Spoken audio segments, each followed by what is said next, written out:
And of course, some of the first things you notice is how outdated the visuals are. I mean, that's given, but it's a sign of a good movie if it keeps you interested in spite of that. So I guess we'll find out if it did.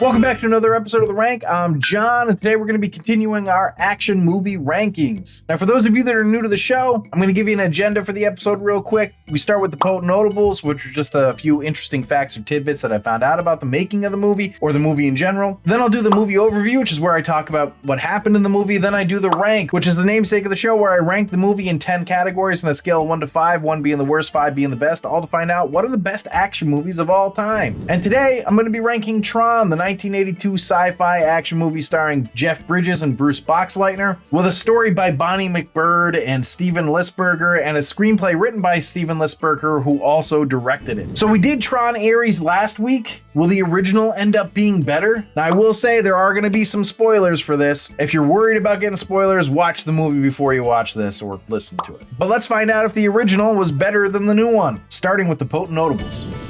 Potent notables. So as always, the potent notables start with the movie's financials. Tron made $33 million domestically and nothing that I found internationally, for a worldwide total of $33 million. Now, this was against a budget of $17 million, so it didn't do great, but not bad either. But while it didn't do great at the box office, the arcade games based on it ended up being huge. Midway, the game developers, sold 10 to 12,000 cabinets on the arcade release, which made between $30 and $36 million, basically matching the box office returns. But the arcade game itself ended up making over $100 million, with estimates of up to $200 million in coins in 1982 and 83. That's bananas. Now, this film was actually disqualified from receiving an Academy Award nomination for special effects because the Academy felt at the time that using computer-generated effects was cheating. That's just crazy. Actually, many Disney animators refused to work on this movie because they feared that computers would put them out of business. In fact, 22 years later, Disney closed its hand-drawn animation studio in favor of CGI animation. Hand-drawn animation was ultimately resumed at Disney at the behest of new creative director John Lasseter, also head of Pixar,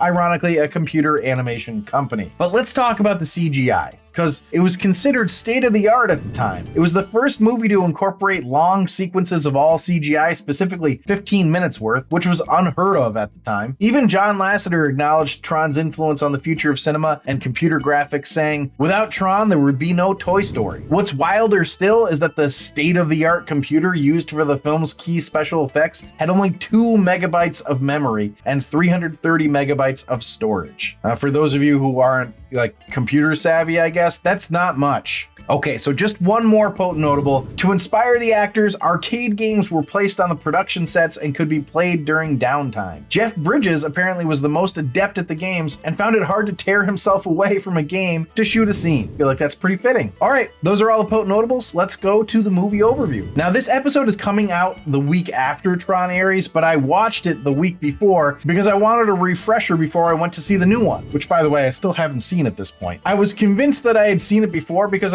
of course I had seen Tron, right? This is the thought I had in my head anyway. As it turns out, having watched it, I don't think I had seen it before. And of course, some of the first things you notice is how outdated the visuals are. That's given, but it's a sign of a good movie if it keeps you interested in spite of that. So I guess we'll find out if it did. The other thing I did when I was watching it was think, how many years ago did this come out? And then I did the math quick in my head, and my first instinctive thought was, man, it's old. Then in the very next instant, it occurred to me that it is only 1 year older than me. Damn. So not only am I calling myself out, but it's kind of pathetic that I did the math to figure out the movie's age. Oh, there you go. Anyway, the movie scratches a nostalgia itch right from the get-go with Flynn's Arcade, with all those old coin-op arcade games. Now, granted, they were actually a little bit before my time, but going to arcades to play games wasn't, so I enjoyed that. We focus in on one game in particular, Light Cycle. Now, 40 years later, we've seen thousands of variations on the idea of this game, but it's a fun one. But this is also where we meet Sark, the villain understudy of the movie, in a very goofy-looking outfit. But we also are led to understand that Sark is a program program and he's killing other programs that maybe aren't built for gaming, all at the behest of the ultimate villain, the Master Control Program, or MCP. Now, they show these other programs and all life in this digital world is very muted gray, with bright blue lights for the programs that still believe in users, which the MCP calls a religion, and bright red lights for the outfits of the MCP. So the MCP is going around to other companies' systems and stealing their programs, essentially taking the ones that are useful to it and killing the ones that aren't, in some kind of gladiatorial-like games. Supposedly, from what we hear later in the movie, these programs can leave their cult and join the new one worshipping the MCP deity, or be killed if they stick with the user deity. Now, back in the real world, we see that Flynn, one of the heroes of the movie, is trying to hack into Encom. Why? Well, as it turns out, Dillinger, one of the executives of Encom, stole his games and reaped the benefit of it. On top of that, Flynn was fired. So what he was looking for was proof that he was the creator of the games and not Dillinger. We find this out through Alan and Laura. Now, you see, Laura is dating Alan, who is upset because he just got kicked out of working on a program called Tron, which is meant to watchdog the MCP. But Laura used to date Flynn and knows that it was him trying to hack in and that means that Dillinger's on to him. So she suggests that they go warn Flynn, which Alan is a little jealous about. I mean, I get it. A little bit confusing. Though nothing ever comes of that plot line again. I mean, not really anyway, except that Alan's avatar/program Tron gives a jealous look at a digitized Flynn when Flynn gives a knowing smile to Yori, who is Laura's avatar in the digital world, even though it's never explained that she has any program within this system. You know, that sentence sounds incredibly confusing. Yes, it does. But the movie is actually not that confusing. Not really confusing at all, really. The premise here is that the MCP has grown beyond the powers of Dillinger to control, to the point that the MCP actually blackmails its creator into giving it what it wants. And it uses the files that proves that Dillinger stole from Flynn to do so. It seems that Dillinger is some kind of CEO, though he's explained as a senior VP, but then we find out that the laser scientist who's working with Laura in the laser bay is the founder of the company but has no power. Anyway, the laser scientists have developed a way to deatomize an object, basically turn it digital, then have the computer use the laser to reatomize it. Now, if you were wondering before what I meant by a digitized Flynn, I bet you can connect the dots now. So back to the meeting of the love triangle. Flynn tells a story about how Dillinger fucked him to Alan. He did what? And in pretty short order, Alan is convinced that they should all go together and hack into their company's, former company in Flynn's case, system and install Tron to get the proof of what Dillinger did. So they sneak into the company. Laura goes with Flynn to the laser area so that he can log in there, and Alan goes to his computer, which is in a cubicle in a vast sea of cubicles. Well, the MCP knows Flynn when he sees such amazing programming happening and decides to zap him with a laser and digitize it. Though Flynn getting digitized is how we discover that Tron is in the program Gladiator games as well, and he's super good. We find out because the MCP doesn't want Sark to kill him, he wants Flynn to die playing the games. Why? Because he's sadistic, I guess? Well, he misses his opportunity to kill him and therefore continue his evil plan of hacking into the Kremlin and the Pentagon. Now, like all inept villains, he does get another chance to kill him, but doesn't, opting instead to let him ride it out and think of a plan to get away and save Yori as well. Of course, that's at the end. Getting to that point requires Flynn to play a couple games and show that he's better than the computer at them, as he's able to escape with Tron and Ram while playing Light Cycle. Then it's a simple Hobbit's journey to Mount Doom. Wrong movie. Or in this case, the I.O. Tower or Power Tower, so that Tron can throw his disc into the fire, or light, and communicate with Alan. Well, unlike Mount Doom, Alan gives the disc back and tells Tron to go to Sauron himself and destroy him. And well, he does. Look, you don't need me to describe the final showdown. If you haven't seen it, go watch it. If you have, then you know that Sark gets super big and does nothing with his glorious height. But let's find out how this action movie ranked in the pantheon of action movies. A rank.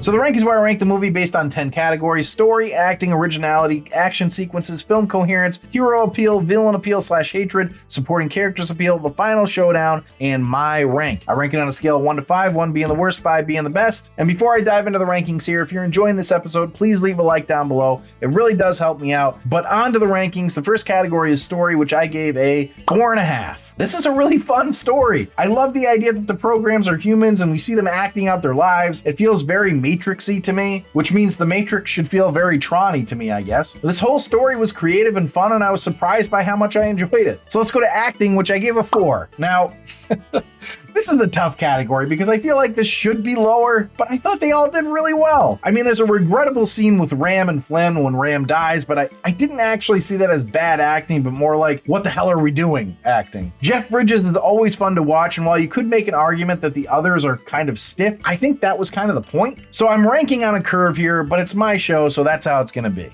So let's go to originality, which I gave a 5. This is an incredibly original premise that has been repeated often since in various unique ways that are also original, but this is the one that started it. I'm sure a younger generation might watch this and deride its visuals, but really, it paved the way. So let's go to action sequences, which I gave a 2. Now, this is where the older visuals really hurt the movie. The action sequences weren't necessarily bad, but they had to rely on computer graphics for things that were really not super enjoyable to watch when fast forwarded to the future. The post-light cycle chase scene was, well, not good. And it doesn't necessarily detract from the movie because this was necessary for the plot. It still was just, not fun to look at, which is mostly what you want from an action movie. But the story and built-in tension save it from being lower than a 2, in my opinion. So let's go to film coherence, which I gave a 1.5. Another category that isn't that great with this movie. I mean, we have Yori, who is clearly meant to show that Laura is her user, but we're never informed that Laura has a program to be a user of. So how? Why does a computer system want to watch computer programs do gladiator games until they die? Then again, the computer catches the heroes and is like, no, I'm gonna Bond villain this thing and let a ship seemingly endlessly de-res to kill you, giving you plenty of time to find a way out. No explanation needed for Alan to go hack into his company with his girlfriend's ex-boyfriend. And then the biggest culprit, the end. His triumphant moment is when the computer prints off a page saying that he's the creator of the Space Paranoids game, which is just a great name, by the way. But it's just a piece of printed paper. Like, that's not evidence or proof. And then we see that he's now made the boss. But what happened to Dillinger? I suppose I'm fine with using my imagination, but it's just odd. Anyway, let's go to hero appeal. So I put Flynn and Tron together here because I don't know how to separate them. But either way, I enjoyed them a lot. I gave them a 4.25. Probably Flynn more than Tron, but Flynn was fortunate to have the Jeff Bridges charisma, so. All right, so let's go to villain appeal / hatred, which I also gave a 4.25. The Master Computer Program, or MCP. If you were to say to me, okay, here's the villain. He's a computer program and he's just a disembodied voice, I would tell you that's probably going to get below a 2. And yet here we are at above a 4. I thought it was a really good villain. I keep calling it he because the disembodied voice was masculine, but he's not a he, it's just a computer program. So anyway, I was really looking forward to them finally getting to this thing, so kudos to the filmmaker, I guess. All right, so let's go to supporting characters appeal, which I gave a 4. So this is basically Dillinger, Sark, Ram, Laura, and Yori, along with some other programs along the way. I thought they all fulfilled their roles really well. Laura was surprisingly fun for how ill-defined and kind of meaningless her character was. Sark was a good villain in that he always appeared strong, but you got to see that he was kind of a coward when it came down to it. And Ram was fun as our character that provides exposition. So yeah, I enjoyed them. So let's go to the final showdown, which I gave a 3.75. I cannot believe that I'm giving this high of a score, but I am. I really enjoyed the showdown, bad graphics and all. I thought it was cool when Flynn jumped into the beam and Tron threw the disc through. It was all really good. Not the best ever by any stretch, but certainly entertaining. So that leads me to my rank. And I gave it a 3.75. I liked this much more than I was expecting to. I mean, I was laughing at the graphics and costumes in the beginning, but it won me over. It probably deserves a higher score for quieting my mind from making fun of it while watching it. Look, I didn't expect killer action scenes or great dramatic prose, but if you want a good time with a fun concept, this is worth the watch. So that puts the total for Tron at a 37, which puts it in the tier I'd watch it again, putting it just below Fire Down Below and just above Nobody. So thanks for listening and or watching. If you'd like to see a list of our action movie rankings, you can do that on our website at therankpodcast.com. Now, if you're enjoying these rankings or you just like the idea of getting a review of an action movie based on it being an action movie, please consider subscribing and or following, like the episode, comment. You can reach out to me via email at info@therankpodcast.com with questions, suggestions, whatever. I will respond to you if you want one. And if you really want to support us, you can become a patron at patreon.com/therankpodcast, where you can get access to all of our archived episodes. But anyway, that's the end. So, Identification Division, Program ID, Goodbye Prod, Procedure Division, Display Goodbye Operator, Stop Run.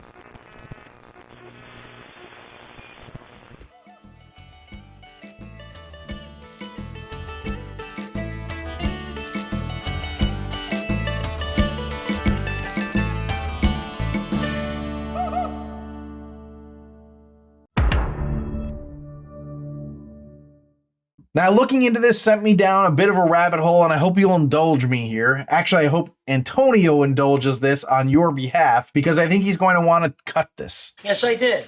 Okay, so in late 1979, Lisberger and his co-writer Bonnie McBird visited the Palo Alto Research Center, or PARC, to research for their script. Now, this was a research institute that was funded by Xerox. Here's where it gets really fascinating. They invented the graphical user interface, or GUI, which is point-and-click mouse interactions on a desktop. Hard to imagine a time without that now. 1 hour later. They met with Alan becoming the basis for the Alan same slash month that they Steve visited Jobs. Within, 10 minutes, it was obvious Xerox was making so much money from photocopiers. All this, Bill Gates' Microsoft, which was an oversight. Many hours later. I mean, that's just a fun story all the way around. No, sir, it was not. Could you all comment and let Antonio know that this is fun and interesting stuff and should be left in, even if it doesn't directly pertain to the movie? No.